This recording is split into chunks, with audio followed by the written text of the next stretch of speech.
बस एक निवेदन सबसे करना चाहूंगा, जितने लोग आस्था चैनल पर सुन रहे हैं, जितने फेसबुक यूट्यूब पर सुन रहे हैं और जितने इस बैतुल की पावन धरा पर श्रवण कर रहे हैं, उनसे एक बात कहूंगा महाराज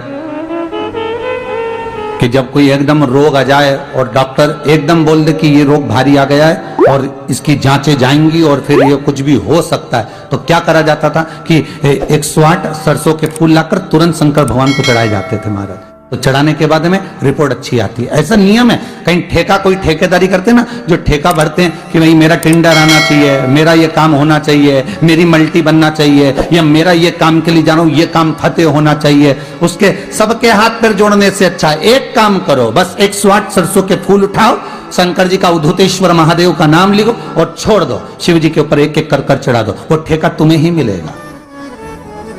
वो काम तुम्हारे पास ही आएगा। सरसों का पुष्प समर्पित किया, भगवान शिव आनंद की राशि है हमारे। बसंत पंचमी का दिन महाराज, सरस्वती का दिन, जिस दिन जो बच्चा पढ़ने में कमजोर होता है उसके हाथ से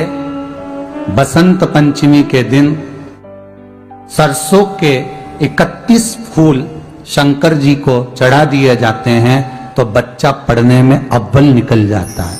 उसके बच्चे को कभी नहीं कह सकते कि पढ़ने बैठ, वो खुद बैठेगा। केवल आज बसंत पंचमी का दिन, एक ही दिन चढ़ता है, और बाकी के सरसों के फूल आपको मालूम है कि रोग मुक्ति के लिए तो होते ही हैं। ये तो आपको पहले भी वर्णन किया। जॉब अब छूट गई, 2 साल हो गए, 3 साल हो गए, सर्विस नहीं लग रही हो, बहुत प्रयास कर लिया हो, बहुत प्रयास, तो महाराज काली तिल्ली को पीसकर जल के पात्र में डालकर अपने घर के मटका परिंडा पितरों का जो स्थान होता है, जलाशय होता है, उसके पास में एक पात्र में रख दीजिए। बेलपत्री या बट का पेड़ या पीपल का पेड़, इस वृक्ष के नीचे एक रात्रि तक रखे रहने के बाद में दूसरे दिन अपनी कामना कर, जिनका जॉब नहीं लग रहा, सर्विस नहीं लग रही, नौकरी नहीं लग रही, या कहीं उलझने उत्पन्न हो रही है, उस व्यक्ति को हाथ में ले जाकर उस पात्र का जल, 3 वृक्ष पितरों के तुल्य हैं। कल की कथा में कहा था, पहला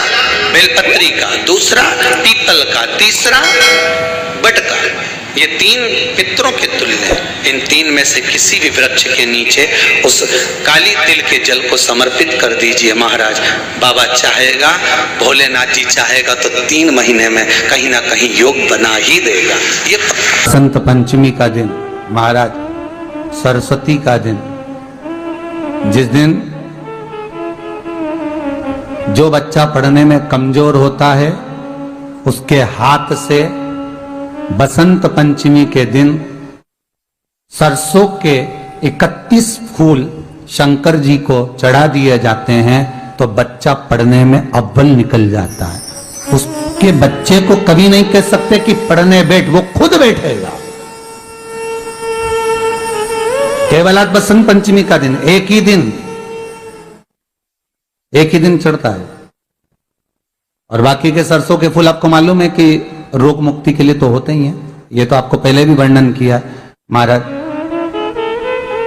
कि जब कोई एकदम रोग आ जाए और डॉक्टर एकदम बोल दे कि ये रोग भारी आ गया है और इसकी जांचें जाएंगी और फिर ये कुछ भी हो सकता है, तो क्या करा जाता था कि 108 सरसों के फूल लाकर तुरंत शंकर भगवान को चढ़ाए जाते थे महाराज। तो चढ़ाने के बाद में रिपोर्ट अच्छी आती है। ऐसा नियम है। कहीं ठेका कोई ठेकेदारी करते हैं ना, जो ठेका भरते हैं कि भाई मेरा टेंडर आना चाहिए, मेरा ये काम होना चाहिए, मेरी मल्टी बनना चाहिए, या मेरा ये काम के लिए जा रहा हूं, ये काम फतेह होना चाहिए, उसके सबके हाथ पैर जोड़ने से अच्छा एक काम करो, बस 108 सरसों के फूल उठाओ, शंकर जी का उद्धुतेश्वर महादेव का नाम लिखो और छोड़ दो, शिव जी के ऊपर एक एक कर कर चढ़ा दो, वो ठेका तुम्हें ही मिलेगा,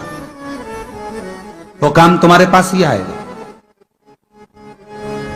बस केवल अवधूतेश्वर अर्थात ये जो क्रम है, ये वो क्रम तो 108 सरसों के फूल का आप कभी भी कर सकते हो, पर जो ये बच्चों के लिए किया जाता है वो केवल बसंत पंचमी के दिन ही होता है महाराज। आज ही के महाराज कोई दुकान आप डाल रहे हो, नया व्यापार चालू कर रहे हो, और लग रहा है कि चलेगा कि ना चलेगा। पहले भी मैंने 2-4 दुकान डालकर देख ली, नहीं चली, अब नया डाल रहा हूं, कर्जा कर डाल रहा हूं, पैसे लाकर डाल रहा हूं, चलेगा नहीं चलेगा। तो उसके लिए सबसे पहला काम करो, कम से कम दुकान खोलने के 7 दिन पहले आम के पत्ते की बंदरवाल बांध दो। दुकान का मुहूर्त होने के 7 दिन पहले आम के पत्ते की बंदरवाल बांधो, और कहीं आम के पत्ते की भस्म मिल जाए, वही भस्म जो आम के पत्ते 21 उठाए सूखे वाले, अलग से तोड़ के मत सुखाना, जो पत्ते नीचे गिरे हों उसको उठाकर सुखाकर, सूखा हुआ जो पत्ता हो उसको जलाकर उसकी भस्म बनाकर उसमें थोड़ा सा चंदन मिलाकर, और उसी से सम्मुख में जहां 7 दिन पहले तुमने बंदरवाल बांधी है, दुकान खोलने वाले दिन उसी आम के पल्लव की भस्म जो शिव पर चढ़ी थी उसी में चंदन मिला हुआ, वो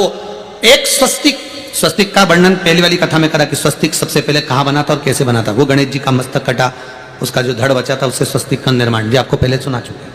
जिनने नहीं सुना हो तो इससे पहले वाली कथा सुन लेना, उसमें बता दिया है। स्वस्तिक का निर्माण कर दो, फिर आप अंदर कोई पूजन करो ना करो, आपने कोई अनुष्ठान करा ना करा, यज्ञ पूजन करी ना करी,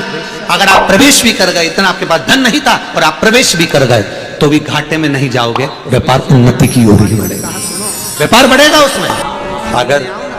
ज्यादा दुख है, संकट बहुत भारी है, इतना बड़ा संकट है कि वो निपट ही नहीं रहा, फिर एक लोटा जल, उसमें थोड़ा सा चंदन का छींटा, एक सफेद पुष्प शिवजी पर चढ़ाकर उस चंदन के जल को, लाल चंदन मिल जाए तो ज्यादा अच्छा, शंकर भगवान पर धीरे धीरे अपने हृदय की कामना कर कर समर्पित करें, सुनेगा। कभी कभी अगर तुमको लगे कि मेरे जीवन में बहुत बीमारियों ने मुझे घेर रखा है, तो प्रयास करा करो कि बेलपत्र,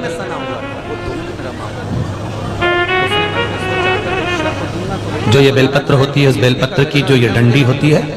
इस बेलपत्र को अशोक सुंदरी वाली जो जगह होती है वहां पर इसका चढ़ाकर, डंडी का जो भाग है वो शिवलिंग की ओर हो जाए, और यहीं से जल चढ़ाते चढ़ाते चढ़ाते चढ़ाते अशोक सुंदरी से जल चढ़ाते चढ़ाते ओमकार जैसा, ओमकार जब हम अशोक सुंदरी से चालू करेंगे तो वो जल पहले गणेश जी के पास जाएगा, फिर वापिस अशोक सुंदरी के पास आएगा, अशोक सुंदरी से कार्तिकेय के पास जाएगा, कार्तिकेय से महादेव के पास जाएगा। ऐसा ओमकार जैसा जल, जब तुम्हें लगे कि बीमारी बहुत घेर रखी है और बहुत बीमारी ने घेर लिया, कोई किडनी, कोई लीवर, कोई बहुत शरीर में कष्ट, कोई रोग बीमारी, या कहीं तुमको ऐसा लग रहा है कि मेरा गर्भ 20 साल हो गए, 22 साल हो गए, संतान नहीं, तब भी इस प्रयोग को जरूर करिएगा। डंडी का मुख शिवलिंग की ओर, पत्ती का मुख अशोक सुंदरी की ओर, थोड़ा सा काला तिल लेकर जाइए, शिव जी को जल चढ़ाकर जल झेल लीजिए, थोड़ी सी काली तिल चढ़ाकर उसको वापस उठाकर लेकर आ जाए। वो काली तिल का 2 दाना बाबा से औषधि समझ कर लेकर आना, बाबा इसको औषधि कर दे, 2 दाना काली तिल, 2 दाने से ज्यादा, सुबह मुख में रखकर इसको चबा लो, खा लो, 2 दाना, और रोज जल चढ़ाने तो जाते ही हो, थोड़ा सा जल चढ़ाकर वापिस लोटे में या अंजलि में लेकर आचमन कर कर हर हर महादेव कहकर कुंदकेश्वर महादेव का नाम लेकर आओ तो अपने घर में जल चढ़ाकर उसको पहचानो, श्वास रोग है, दमा चल रहा है, श्वास बहुत चल रही है, चलने में दिक्कत आ रही है, आप देवतिदेव महादेव के पास 1 लोटा पानी लेकर जाइए, 1 महीना 15 दिन 20 दिन, अब देपालपुर की कथा को कितना समय हुआ होगा तुम बताओ, अभी हुई हो देपालपुर की कथा, पर उस पर विश्वास पूर्ण, मत बुरे कर्म कर बंदे वरना